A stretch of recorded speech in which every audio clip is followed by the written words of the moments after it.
Good to see. Which is still recording. Yeah, where in the world are you right now? Ohio? We are in the great city of Cleveland, Ohio. Okay. Yes, sir. It's no Chicago, but yeah. No, definitely not. Definitely not, but Cleveland's got a little something. But yeah, no. Chicago, buddy. Great city. I saw the show last night. Tell me what you thought of everything, how it went. Man, I had a blast last night. It really is just playing these smaller rooms is just taking me back to the early days, of my career, and just really kind of reminding me of, why I love this so much. And, because it's just really getting in there and it's being in there close with the people, seeing the smiles on their faces, seeing them, sing every lyric, singing them with them.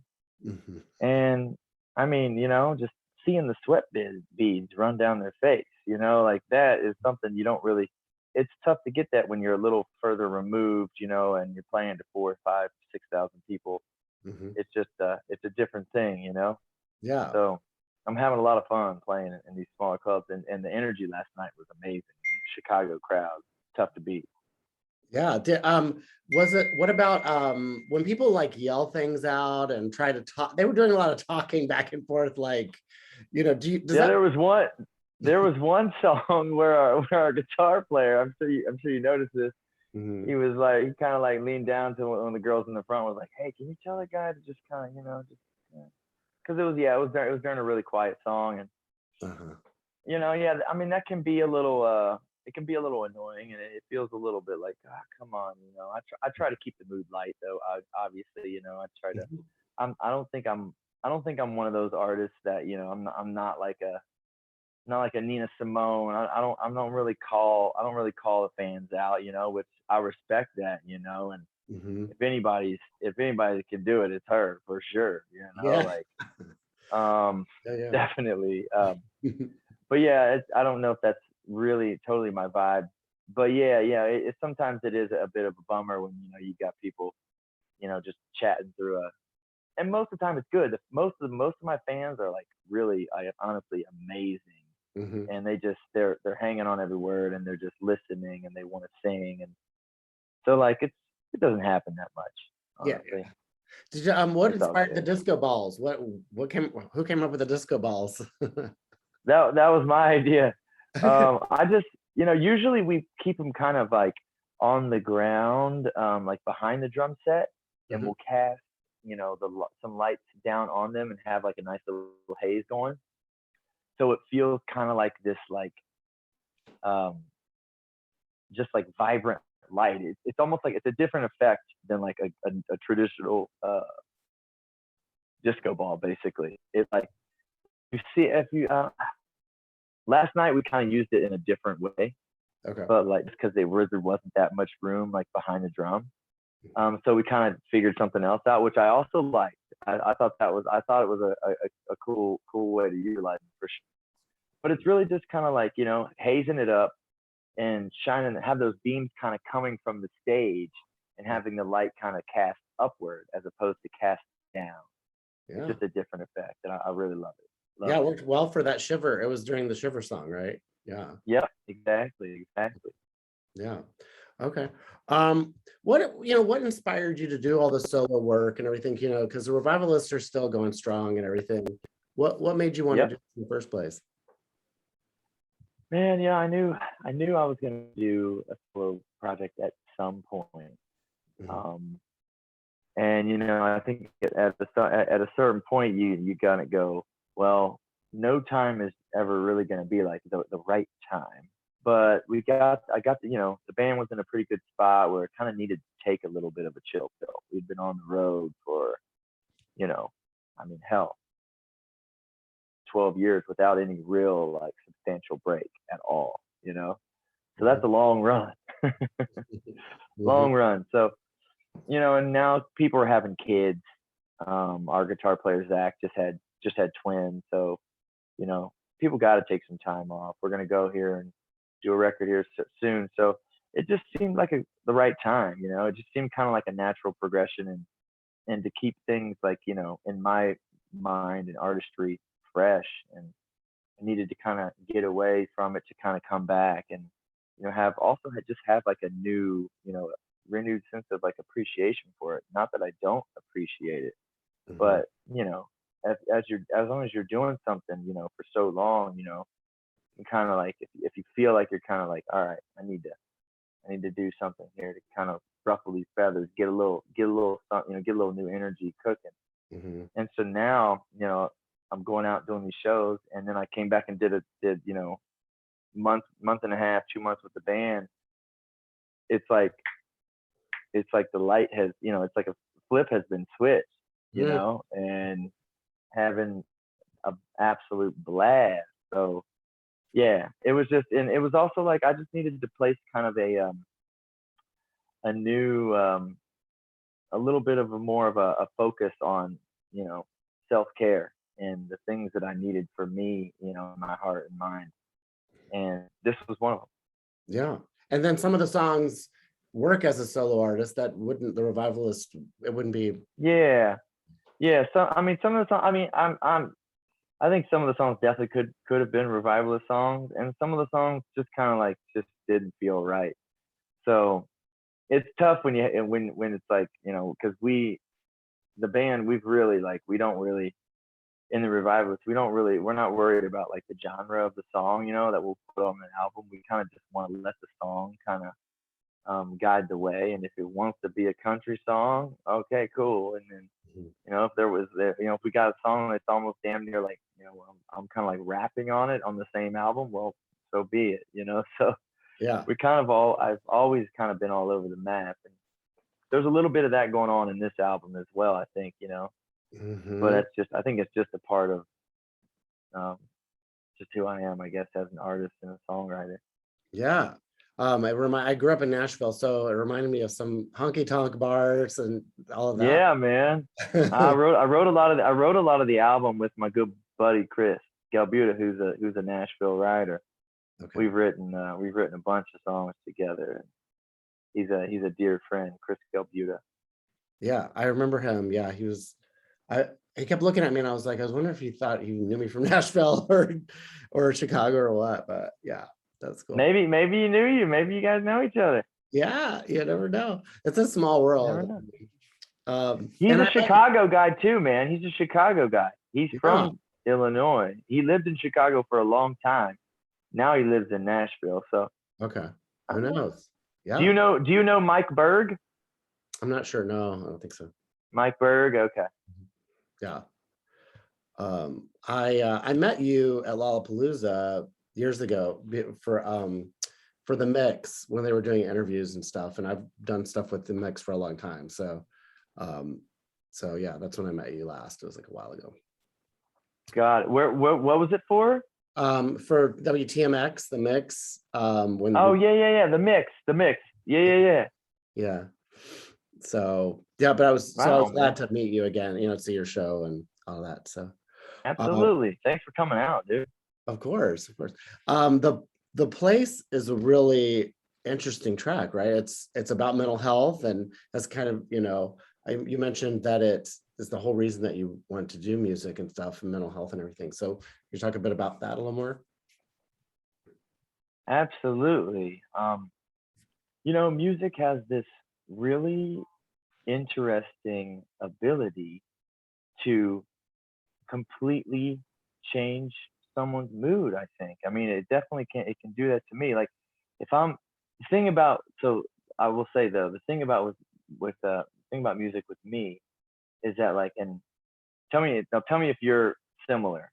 Okay. Like you could hear a sad song and it might make you happy because you can kind of relate to that person's pain, and you say, oh, well, I felt this way too, Me, I'm different. I hear a sad song and I relate to it. I am down. It takes me down right there into that feeling, whatever that artist was feeling or whatever I'm feeling at the time that's resonating with that person, that particular song. So I just think music has it. So that was, with The Place and with a lot of the different songs on this album, I wanted it to just be a very uplifting vibe. I wanted people to be able to put on the songs and just feel good. And, almost more importantly, I wanted to be able to go out there because I know, I got to go out there and play these songs night after night. And if I'm out there playing a bunch of sad songs, guess who's not going to be feeling very good? This guy. Yeah. So I needed this album to be somewhat like a medicine for me, and my thought on that is that feeling is going to resonate with my fans and beyond, because I feel like there's definitely a direct connection, as what I was saying last night, where it's like, if it resonates with me, then it resonates with them, and then that that just kind of it blooms and blossoms from there. Yeah. I mean, mental health was not a thing when I was like, we just dealt with things. We didn't know there was reasons behind it. So that's been People just fucking grit and bared it, man. White knuckled it. That's tough. I think there's a lot of ways we can kind of get it, get out ahead of it these days. Yeah, absolutely. For sure. Absolutely. So Christmas songs, did you pick your favorite Christmas song, or is there one that you still want to do, or? Man, so I just put out that Blue Christmas. Yeah. So we're gonna try to, we really want to start playing it. We really do. Okay. So we're definitely gonna start playing. I think we didn't get it together last night, but I think one of these sound checks we're gonna have a little more time to kind of devote to that. Hopefully we can get it out there. But yeah, I just released it and it's awesome. Yeah, that's great. I love it. I love the version so much. It's one of those tunes, man. It's like even the Bah Humbug people about Christmas songs like Blue Christmas. You know what I'm saying? Yeah, right. Okay, you've helped with a lot of different causes and things, and I just wondered what your thoughts are on gay rights and how your feelings are with that for our readers. Absolutely, man. I mean, they should have all of them. Are you kidding me? What the heck? I mean, you'd be surprised. Yeah, no, exactly. And I mean, yeah, I think it should definitely. I can't believe that it's 2021 and we're still having to push the needle in the right direction. That should be. I mean, what the hell? Love is love. Love is love is love is love. Come on, like all this, bullshit about a man can't marry a man or a woman can't marry a woman, or like just let people be. Let people be who they are. Be who they want to be. Let someone love who they want to love. Because like what is the point in fighting that? Like what does the establishment get out of that? I don't understand. Yeah. I don't get it, man. I know I'd seen Lil Nas X the night before I saw your show, and just to see how far he's having to push it, and I appreciate what he does too, because it's like he's definitely pushing it. He's pushing it. Yeah. Yes. More power. Keep going. Keep pushing it. Too. That's how I feel too. I think he pissed off a lot of Christians with this last album too. It's hell, go. Keep doing it. Do what you're doing, man. Yeah, and what's interesting is because it was a show with different artists, it was a Jingle Ball show for radio station. Got it. And these women took out like all their kids when he started playing. They left, and I was like, gosh, you had no problem with people cursing or the twerking and booty, women's booties, but you had a problem with him. And I just thought, wow, we're still got a ways to go. You know what though, I'm just gonna say he's doing something right. He's pushing the needle. If that's what's happening, he's right on something. You know what I'm saying? Yeah, that's what happens. That's what happens. I mean, like, if you look back in history, I feel like those, the artists that were being treated that way, and people were having that kind of reaction to them were the ones who stood the test of time and changed history. So good for him, man. Go do it. That reminds me of Jack Antonoff, Jack Antonoff from Fun. Yeah. big absolutely. songwriter. He told me one time that his dad stood up for, Black people's rights, and he goes, I want to be known for standing up for gay people's rights. And I thought, this guy has got it. Like, he is on, like, I just thought that was the coolest thing when he said that to me. Absolutely, man. No, I'm with it. I'm with it. Let's That's go. I'm so glad we have this combo. So is MySpace coming back or what? Are you on my, like, what? That was so funny last night with the MySpace. Oh my God. You know, it's funny. I barely, man, I was a partier. I was really, really pretty heavy into a lot of drugs back in the day. Uh-huh. I'm happy to say that I'm alcohol and cocaine and a few other things free for about let's see here, about 13, 14 years now. So that's good. Awesome. So I don't really remember too much of that time when I had a MySpace page, but apparently I do have a MySpace page. Mm-hmm. And it has a few different songs on it. Actually, I guess one I put on there that I don't even remember putting on there that I played last night. Old version of it. I'm almost embarrassed I don't even want to know what it sounds like. But yeah, I don't. To answer your question, I don't think MySpace is coming back. I don't. I did get your Slim Goodbody reference. I know exactly who that was. I forgot about that. I feel like nobody did though. I feel like you might have been the only one in the audience, man. Yeah, I'm 51. I remember like the guy on the show because he was so thin. I don't know if I just remembered like, wow, he really does have a good body. Yeah, I mean, Slim, man. I don't even know what he was on. Was he on Captain Kangaroo or something? He was on some show. I don't know what. Like PBS or something. I think was it PBS? I think it was. Yeah. PBS. Yeah. I gotta look him up. I just thought that for was real. Yeah. It's a good Halloween costume, Yeah. Hey, do you have a favorite merch item? You had some really interesting merch items, right? And you have a favorite one or something you want to put out too? I would have to say that my favorite one is the 6-Eye Girl, the crew sweatshirt. It's a really, really, really soft material, nice soft material. Uh-huh. And I just love the artist who got to do it.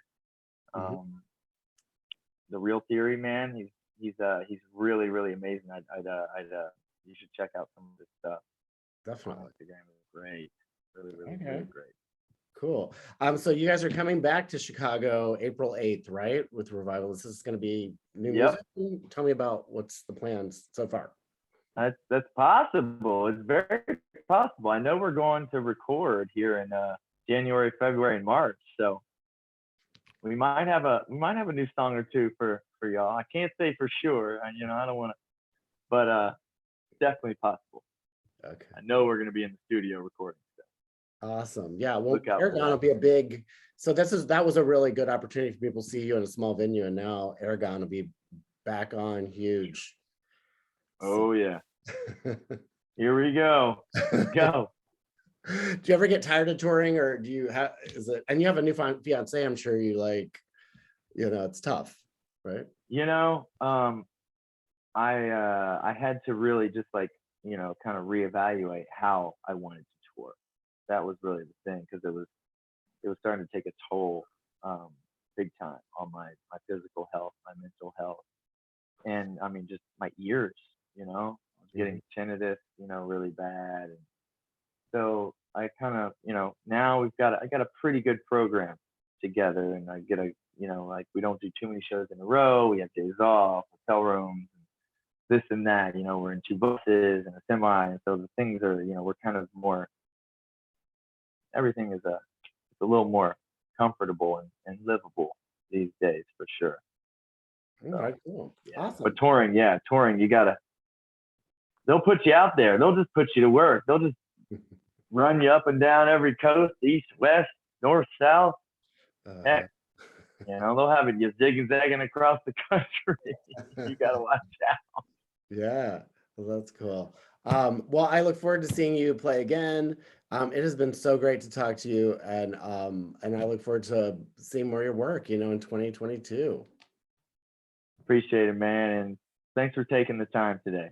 Of course. Have a great one, David. It was good talking to you. All right, my man. Okay. Take it easy. All right, bye. Peace.